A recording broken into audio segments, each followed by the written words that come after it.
Race 2. Ladbrokes Better Maiden. Set. Racing Makeup Boy, second last to go, winning the break of the inside. Surfing Jenna going up in the centre, Brighter Razor, and there goes Makeup Boy up around the outside. On the inside goes Sheila, just in behind them then would have been Matilda Blue. Coming around the corner, there's a couple in trouble at the back. Going into the corner though, and this one's off and gone, Surfing Jenna. Got up the win from Go Sheila. Third will go to Brighter Razor. Behind them runners is Matilda Blue, Makeup Boy, a bit inexperienced. Then came Thunder to Power, and the two that came to grief both look okay. What it is, and Ivory Dynasty come around now. Winner number 3, Surfing Jenna by Surf Lorien out of Uno James, owned and trained by Darren Mines of Stewarttown.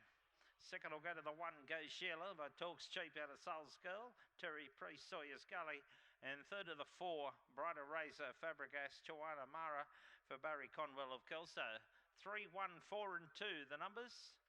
1 3/4 by 2.5. 18:03 the time. 1 3/4 by 2.5. 18:03 3142.